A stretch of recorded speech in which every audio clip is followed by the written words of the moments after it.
Järgmine lugu on natuke uuem ja kõneleb sellest, kuidas asju tuleb õigesti kasutada. Paljud inimesed kasutavad asju, aga sageli neid valesti.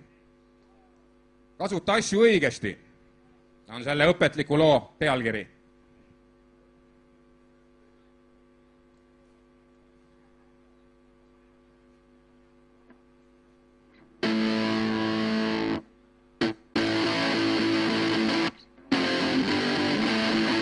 Kell on tehtud kandmiseks, mitte panti andmiseks. Pudel tehtud joomiseks, mitte puruks löömiseks. Loosung tehtud hõikamiseks, mitte kasu lõikamiseks. Seadus tehtud täitmiseks, mitte vastu peitmiseks. Igal asjal on oma joon, oma eesmärk ja kindel funktsioon. Oled ostnud või saanud kasuta asju õigesti kasuta. Tort on tehtud söömiseks, mitte näkku löömiseks.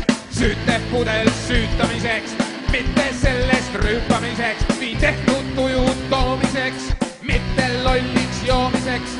Keha tehtud rüütamiseks, aga mitte müütamiseks. Igal asjal on oma joon, oma eesmärk ja kindel funktsioon.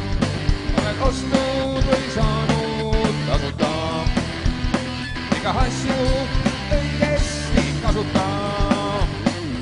Aken tehtud küürimiseks, mitte kinni müürimiseks.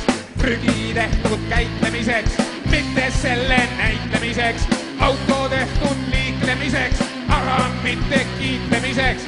Perse tehtud sittumiseks, aga mitte nikkumiseks. Igal asjal on oma joon, oma eesmärk ja kindel funktsioon.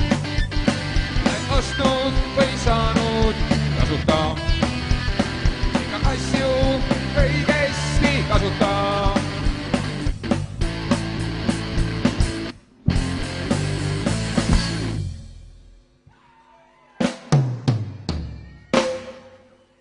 Aitäh, nii et kasutage asju õieti.